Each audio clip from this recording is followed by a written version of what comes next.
एक शांत और सुंदर गांव था जहां लोग आपस में प्रेम से रहते थे। उसी गांव के किनारे एक छोटी सी झोपड़ी में रामू नाम का एक आदमी रहता था।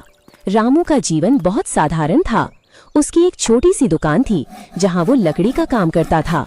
कभी चौखट बनाता, कभी दरवाजे तो कभी छोटे मोटे सामान।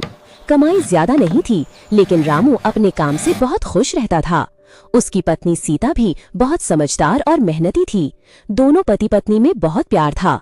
पैसे कम होने के बावजूद उनके घर में कभी झगड़ा नहीं होता था। एक शाम रामू दुकान से थोड़ा जल्दी घर लौट रहा था। रास्ते में ही उसकी पत्नी मिल गई। सीता चौंक कर, अरे आज इतनी जल्दी आ गए, दुकान बंद कर दी क्या? रामू मुस्कुराते हुए, हाँ आज काम थोड़ा कम था तो सोचा जल्दी घर चला जाऊं।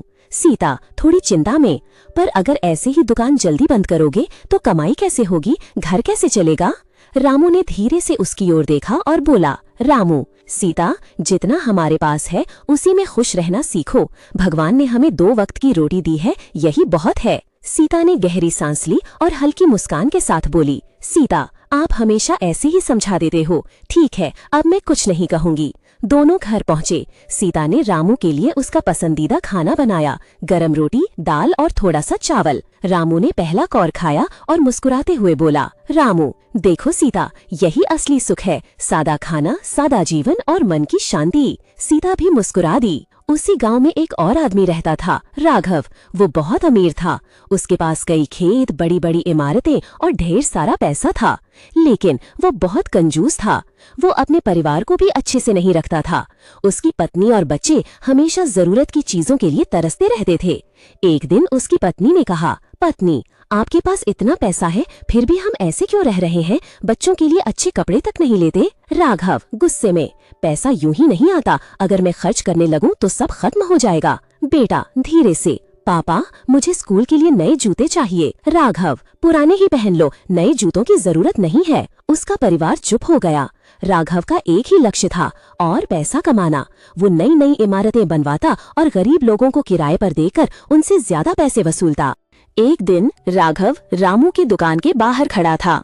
रामू ने उसे देखा और बोला, रामू अरे सेठ जी आप यहाँ, क्या काम है? राघव, रामू मेरे नए मकान में काम है, खिड़की और दरवाजे लगाने हैं, कल आ जाना। रामू खुश हो गया। रामू ठीक है सेठ जी, मैं जरूर आऊंगा। घर जाकर उसने सीता को बताया। सीता खुश होकर, अरे वाह ये तो बहुत अच्छा मौका है, सेठ जी हैं, पैसा भी अच्छा मिलेगा। लेकिन रामू थोड़ा गंभीर हो गया। रामू सीता जितना वो अमीर है उतना ही कंजूस भी है, मुझे उस पर पूरा भरोसा नहीं है। सीता कोई बात नहीं, एक बार काम करके देख लो। अगले दिन रामू राघव के घर पहुंचा।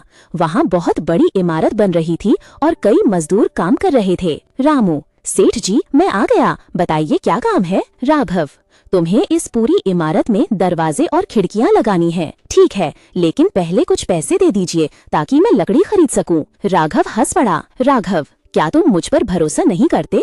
काम पूरा करो, पैसे मिल जाएंगे। रामू असमंजस में पड़ गया, लेकिन काम बड़ा था इसलिए मान गया। घर जाकर उसने सीता से कहा, रामू मुझे अपने पैसे लगाने होंगे। सीता चौंक कर, क्या दूसरे का काम और पैसा हमारा? रामू वो बाद में दे देगा। सीता को भरोसा नहीं था, लेकिन उसने अलमारी से सारे पैसे निकालकर रामू को दे दिए। रामू ने दिन रात मेहनत की।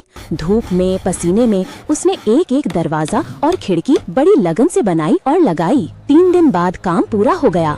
रामू पैसे लेने गया। रामू सेठ जी काम पूरा हो गया है, अब मेरा पैसा दे दीजिए। राघव पहले मैं काम देखूंगा फिर दूंगा। अगले दिन, अभी समय नहीं है, बाद में आना। रामू समझ गया उसे धोखा दिया जा रहा है। वो उदास होकर घर लौट आया। सीता ने सब सुना और गुस्से में बोली, सीता अब मैं उसे सबक सिखाऊंगी। वो चुपके से राघव के घर गई और दरवाजों और खिड़कियों में दीमक डाल दी। कुछ ही दिनों में सारी लकड़ी खराब होने लगी। राघव घबरा गया, ये क्या हो रहा है, सब कुछ खराब कैसे हो गया? तभी रामू आया। रामू सेठ जी ये मेरी पत्नी का गुस्सा है। राघव डर कर, क्या मतलब? रामू जो लोग मेहनत का पैसा नहीं देते उनके साथ ऐसा ही होता है। राघव डर गया, नहीं नहीं ऐसा मत करो, मैं अभी पैसे देता हूँ। वो भाग कर गया और सारे पैसे लेकर आया। राघव ये लो तुम्हारे पैसे और माफ कर दो। रामू ने पैसे लिए और शांत स्वर में बोला, रामू याद रखना सेठ जी, मेहनत का पैसा कभी मत रोकना। उस दिन के बाद राघव पूरी तरह बदल गया। वो मजदूरों को समय पर पैसा देने लगा, अपने परिवार को भी खुश रखने लगा। एक दिन उसने अपनी पत्नी से कहा, राघव, मुझे माफ कर दो, अब से मैं तुम्हें और बच्चों को खुश रखूंगा। उसकी पत्नी की आंखों में आंसू आ गए। पत्नी, बस यही चाहिए था।